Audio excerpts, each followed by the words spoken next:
Bonjour et bienvenue dans Tech24, votre toute nouvelle dose d'informations pour rester connecté avec l'actualité numérique. Et cette semaine, au sommaire, les applications en question. Ces petits logiciels sont devenus les babysitters des utilisateurs de smartphones et de tablettes. Tech24 s'est invité au salon Le Mobile 2.0 pour décrypter les toutes dernières tendances du marché.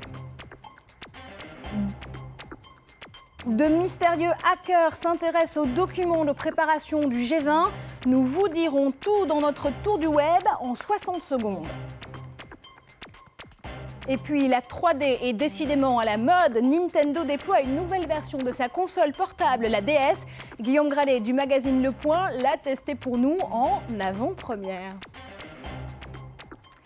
Mais d'abord, Tech24 s'invite au salon Le Mobile 2.0, le salon qui se tenait cette semaine à Paris et qui réfléchit aux tendances de la téléphonie mobile. Pour sa 5e édition, ce salon mise sur les applications et nous aussi. Si vous possédez un smartphone ou une tablette, vous avez forcément déjà téléchargé ces logiciels qui vous rendent la vie plus facile. Les applications les plus connues, celles d'Apple, viennent par exemple de franchir le cap des 10 milliards de téléchargements, c'est plus de ventes que des ventes de musique sur la boutique en ligne d'Apple, iTunes par exemple. Google, lui, n'est pas en reste avec Android, puisque l'Android Market propose 100 000 références d'applications. Alors, au-delà des chiffres records, Guillaume, j'ai envie de vous poser une question simple. Qu'est-ce qu'une application ? Écoutez, une application, c'est de la simplification. Vous vous souvenez sans doute qu'il y a encore 10 ans, pour acheter des logiciels, vous achetiez des grosses boîtes chez différents vendeurs. Il y avait un tout petit logiciel à l'intérieur. Ensuite sont venus les CD-ROM que vous mettiez dans votre ordinateur. Les applications, c'est très simple. Vous les achetez sur différents magasins, App Store, Android Market par exemple. Et ensuite, c'est très utile, c'est fonctionnel tout de suite. Qu'est-ce qu'on a par exemple comme application ? Des applications de jeux, autre chose ? Vous avez des tas d'applications de jeux qui marchent très bien.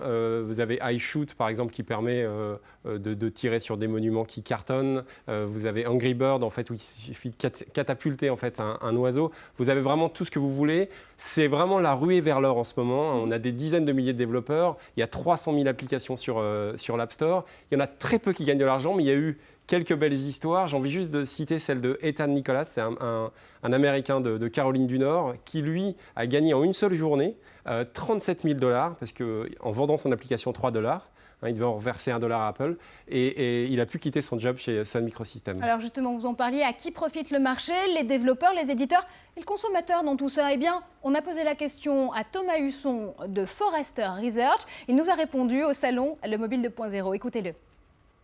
Je pense que c'est essentiellement dans le service et dans la valeur ajoutée qui va être développée. C'est vrai qu'il y a beaucoup d'acteurs qui se sont lancés dans les applications pour se lancer dans les applications, mais sans forcément penser aux consommateurs derrière. Donc ça suppose de bien connaître d'une part les usages des consommateurs et leurs attentes.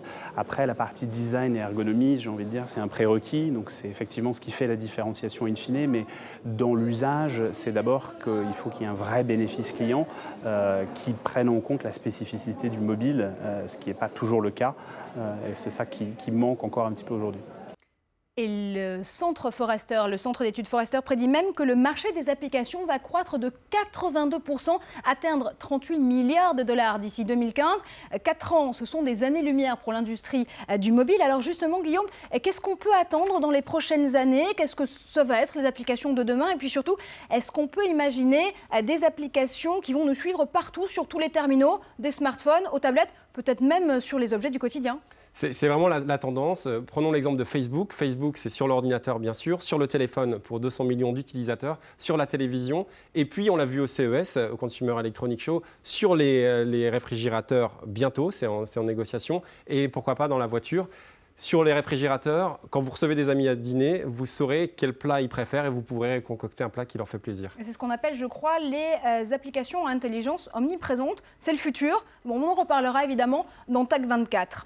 En attendant, Google qui retire 50 applications d'Android et puis surtout les hackers qui font la une de Paris à Séoul, eh bien c'est le moment de faire le tour du web en 60 secondes.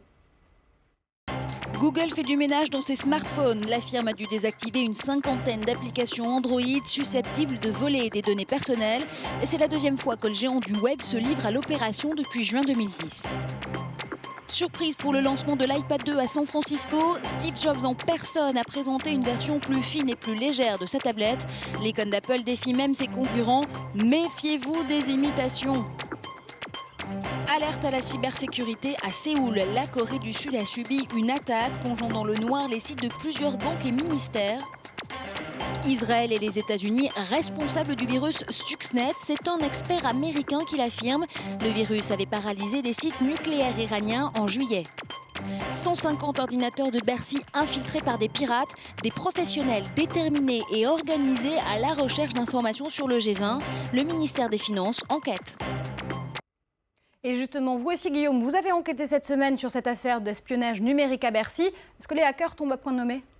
Il tombe à point nommé pour vraiment révéler l'urgence de la situation. L'Agence nationale de la sécurité des systèmes informatiques, le nouveau dispositif mis en place en 2009 pour protéger un petit peu tous les sites gouvernementaux, est en train de recruter. Ils sont seulement 170 aujourd'hui.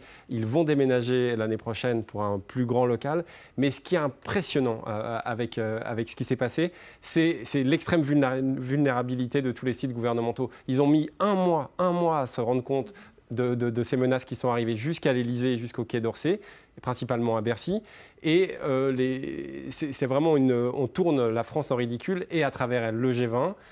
Les associations qui en ont un peu marre du G20, qui veulent le critiquer, ne s'y seraient pas pris autrement. Allez, vous n'avez pas fait qu'enquêter cette semaine aussi. Vous avez testé pour nous la nouvelle console Nintendo DS. Elle s'appelle la 3DS. Pourquoi ? Parce qu'elle a succombé, évidemment, à cette mode de la 3D, la troisième dimension. Elle sort dans une quinzaine de jours en Europe, on peut le dire, le 25 mars. Qu'est-ce qu'on peut trouver dessus ? Alors, on attendait beaucoup de la 3D. Ça a été annoncé il y a près d'un an maintenant. C'est pas mal du tout. Ça fait partie des points positifs. Le graphique est vraiment sympa. Ce qui est un petit peu décevant, c'est le prix. On est quand même à 250 €. C'est plus cher. C'est 40% de plus cher que la dernière console. Et le prix des jeux. La batterie également, puisqu'en fait, il y a la 3D, il y a un graphisme qui est très soigné. La batterie, cette Nintendo 3DS ne fonctionne que 3 heures en mode actif, contre 10 heures auparavant sur les précédents modèles. Et donc c'est très peu, donc on verra si on peut acheter cette tablette ou pas. Merci en tout cas Guillaume pour toutes ces explications. Et c'est presque la fin de Tech24. Pour plus d'informations numériques, rendez-vous bien évidemment sur france24.com.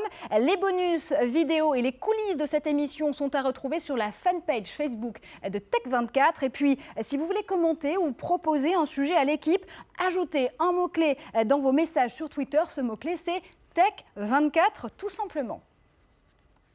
Allez, on se quitte avec l'initiative de la semaine. Vous êtes sur le point de faire une overdose de technologie. Eh bien, sevrez-vous avec le National Day of Unplugging. Une journée pour débrancher son ordinateur, sa tablette ou encore son smartphone. Et puis surtout pour se reconnecter avec soi-même. Un Shabbat numérique proposé par le Sabbat Manifesto. Ils ont été plusieurs milliers à suivre cette initiative les 4 et 5 mars dernier. Restez connectés, à la semaine prochaine. Connection to the starry dynamo and the machinery of night, who wired and networked and hollow-eyed and caffeinated, sat up searching in the imaginary comfort of Facebook friends, floating across the tops of cities, contemplating signals, who bared their brains to GPS under satellites and saw Wikipedian angels editing on collective knowledge illuminated.